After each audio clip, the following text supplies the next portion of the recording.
Have Disney learnt from their mistakes, or have they made things worse in episode 4? In this video, we're going to explore the plot and storyline and the character development of episode 4 of The Acolyte. My name is Matthew Sava with Binge Watcher. Let's jump right into the video. In episode 4 of The Acolyte, we're brought back to present day. Racing to the next target, the Jedi head to a new world as they close in on the assassin, who they're looking to bring to justice for the murder of the Jedi Masters. Let's start by examining the coherence and clarity of the plot. How well does The Acolyte lay out the next phase of its story? And is it easy to follow? Now, the intent is there to lay out the next phase of its story, but the problem is that the execution and delivery is another letdown. There's a reoccurring theme threaded throughout Star Wars in this series, and that is building but not giving enough. The story is consistently built throughout these episodes in a slow way, which in the beginning you seem to think that there is a reason behind that, and what we're now coming to the realization of is that it's poor overall, and that's starting to develop into a pattern. Now, if I think about the story in general, it is making sense and it is staying on course. But the problem is that over the course of events that have taken place in episode 3 and now in 4, we need to be amazed from episode 5. The last point I want to make here, and this is a crucial one, because I couldn't believe what I saw, and it's to do with the speed in which they've gone through this episode. They have gone super quickly through all of these scenes, and it's just rushed. Now, I know that it contradicts the last point that I've made, but it just felt super rushed, and I have not witnessed that before. I woke up this morning to watch the episode, and I had to pause it for a moment thinking, something doesn't add up here. Why is everything going so quickly? It was crazy. And the best way that I can describe it is that there were short burst scenes, which was really annoying to see. It felt like when you've arrived at a certain scene, you've landed and you're about to immerse yourself in that scene, and all of a sudden, bam, it's over and on to the next. So it comes back to not exploring those crucial elements enough. And before you know it, it's over and on to the next scene. So if I was to describe the problem, or one of the many problems that Disney have right now in this series, it's that they can't strike a balance. It's either too fast or too slow. And by not having that balance, you're constantly going to have problems, which they're now facing. So for the first time on Binge Watcher, for the coherence and clarity score section, out of 5, this is getting a score of 0. Moving on, let's talk about the originality and engagement of the storyline. Does episode 4 of The Acolyte bring something new, and does it keep you hooked from start to finish? It brings elements of something new, but in pockets, and it definitely doesn't hook me. Now, the points that I want to make here are one of two. The first being a lack of hook and a rush of scenes. Now, one of the main reasons I say this, parking all of the other negative points aside for a minute, is that the scenes are so short based on the depth that is needed to bring those scenes to life for the audience. And I came away from that episode really feeling that if this is the way Disney are going to play it, then let's just get to the end of it so we can just end this episode as soon as possible. The second point I want to make is that Disney are the cause of their own problems. They've brought this negativity on themselves. I mean, yes, they've brought new aliens into the fold. Yes, they've brought new planets into the fold. Yes, they've brought a whole bunch of Jedi into the fold, and yes, they've got excitement building around the Sith Lord that we still don't know about. But if they were to get an episode wrong, my God, they have got this one so wrong. I thought the last one was wrong, but my God, this was diabolical. Now, for the originality and engagement section, the scoring here, out of 10, is going to be 3.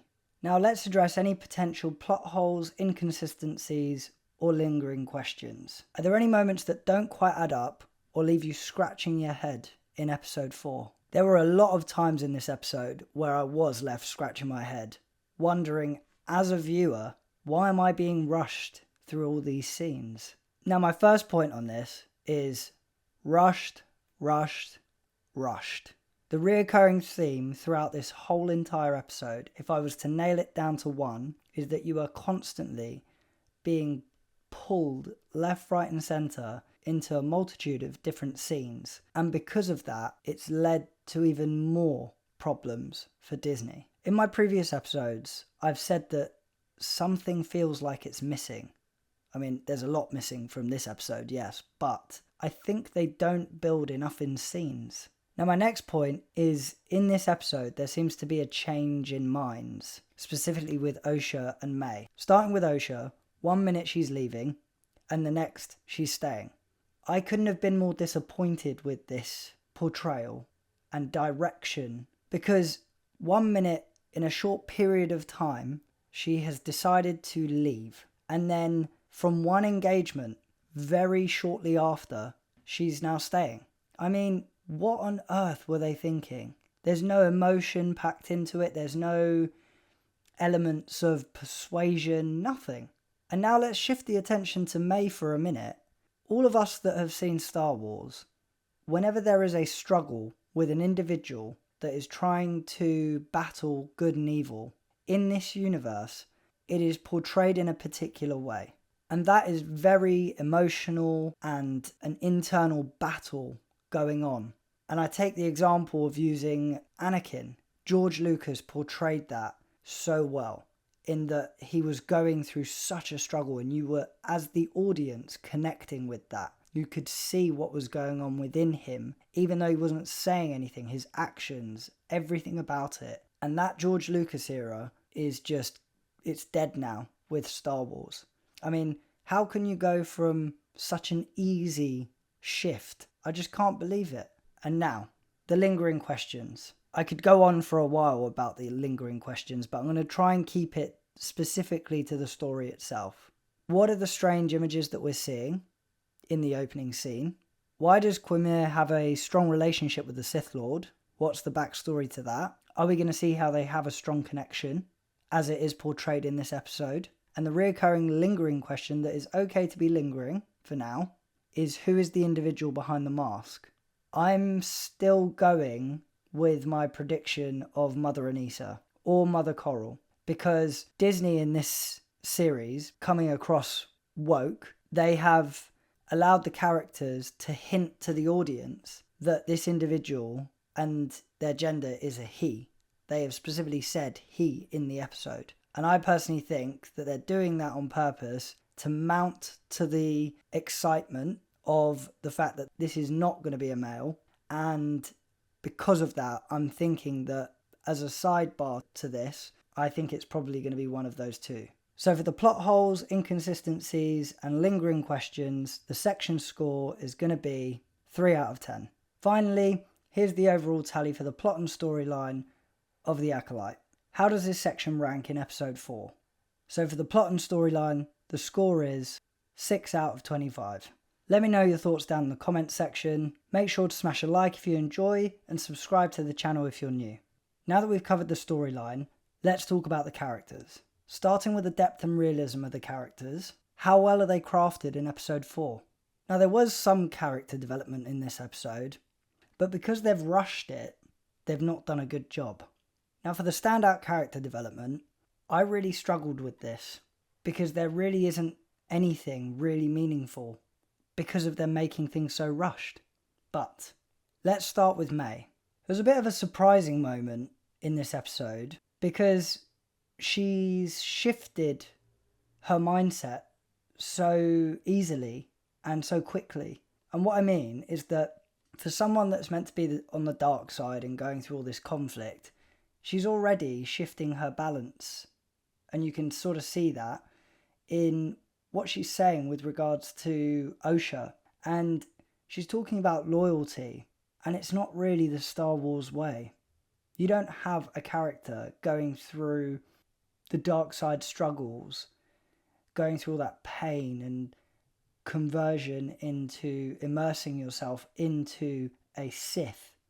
And at this point, you're a Sith apprentice. So emotions are going to be flying high, and you're going to want to be at the top of your game to make sure that you are at a point where ultimately you're trying to overthrow your master. And the annoying thing about this is that it should have been developed instead of like now she's all of a sudden decided that, you know, she's going to make it known that her feelings and loyalty is important to her with regards to aligning them to someone else. And, you know, she's very quick to shift. And that's not really something that I liked at all. My expectation here was that I was going to see May develop and get closer to the dark side and have that conflicting and emotional struggle throughout this series. But in one episode, and in a very short period of time within that episode, it's just completely confusing. And the worst thing about it is, all of a sudden, the audience have to just sit there and accept it. I mean, I say the audience, what's left of the audience, that is. Now, if we shift to Osha, I wouldn't say that she has developed a lot in this episode, because she hasn't. She's sort of doing this halfway house sort of thing. And like I said before, 1 minute she's leaving and the next minute she's staying. But actually, my prediction is getting more and more accurate in that she's stuck around, and it sounds like she is going to start to get onto the right path of then becoming a Jedi again. The most development out of all of the characters in this episode would have to be Jedi Master Sol, because what they've developed in this for him and his character is his attachment to both May and Osha. And the other thing is his strength and leadership that's coming out even more now. And it's also being portrayed in that sort of tug of war type situation with regards to the Jedi. And finally, the one that I did want to see more of was Jedi Master Vinestra. She's developed in this episode and come across in a way of being a sort of dictator towards the Jedi. And she controls the information that is shared with the High Council. Now, the reason for the underdevelopment in this episode is that Disney have just rushed through it. I mean, it was so obvious that they've rushed through it. And I know I've mentioned it earlier on in this episode, but it is probably one of the worst things that you can do. And especially given the situation with Star Wars fans, you're just causing more problems for yourself. And the reason it's causing more problems, park all of the negativity aside just for a minute and hone in on one thing. They've bolted through this episode to the point where the consequence of bolting through like they have done is that they're going to cause more questions, more annoyance towards the fans, and ultimately they're going to be left with egg on their face, because this will result in people completely giving up on Star Wars. And I know in this episode I'm being quite negative about Disney and their delivery in this Star Wars series, but what I would really love to see is the data in its entirety, from the start with episodes 1 and 2 all the way through to the end when we reach that episode 8, just to see how much that data is affected, going from the number of viewers that they get from the start and what they're left with by the end, because that decline is going to be immense. My final point here is the blast from the past, but future Star Wars. Even with the positives, it is still negative, because if you look at the 2 new characters that they've introduced, and I say new characters, but we've seen them before, Jedi Ki-Adi-Mundi and Jedi Plo Koon. Mundi has a little bit more of a role to play, but you don't really see much of him other than a specific scene. So I'm guessing we will see more of him in the next episodes, albeit there's not many left. But with Plo Koon, I literally saw him in like the back of the scene, and I couldn't believe, I paused it and I literally thought to myself, how on earth are you not going to have him have more of a role in this? But again, we might see him later on in the episodes. I personally don't think we will, but let's see. So for the depth and realism score, this is going to get a 4 out of 10. Now let's highlight any standout performances character evolutions, and arcs and predictions. Who really shines in this episode, and what are the predictions for them? Now, the ones to watch for me are still staying the same, pretty much. You've got May, Osha, Jedi Master Soul, and the Sith Lord. The ones to watch, out of the ones to watch, I'm now going to shift focus a little bit and change my answer to the Sith Lord. Will it be in episode 5 where we're finally going to get the unveiling of the Sith Lord? Now, the predictions. I think in episode 5 we can expect losses. And this is solely dependent on how far Disney plan on taking this. I think it could go either way. We could get a Game of Thrones type of vibe where we see strong characters meet a sticky end, but I just don't know with Disney anymore. If I was going to be bold, I'd have to say I think the one that is going to, potentially, would be Jedi Master Soul. And the last prediction that I'm going to make is that May and Osha are going to have a little bit of a yin and yang swap. Maybe not in episode 5, but I think they'll reconnect, and the good is going to be angry at the bad, and the bad is going to be wanting to make that reconnection in with the good. So for the standout performances, character evaluation, and arcs and prediction section, the score here is going to be 7 out of 15. Finally, here's the overall tally for the character development in the Acolyte. How does this section rank in episode 4? So for the character development, it's going to get a score of 11 out of 25. Let me know your thoughts down in the comment section. Make sure to smash a like if you enjoy and subscribe to the channel if you're new. Assessing the plot and storyline and the character development, how is the ranking shaping up for episode 4? For the plot and storyline and the character development, totaling up their score, we're currently at 17 out of 50. As we wrap up part 1 of episode 4 of The Acolyte, it's time to look ahead. Make sure to tune into part 2 as we examine the visual and cinematography and entertainment value in episode 4 of The Acolyte. Don't forget to smash a like if you enjoy, subscribe to the channel if you're new, and follow us on all of our social media platforms to stay up to date with the latest content. The link's in the bio. See you next time.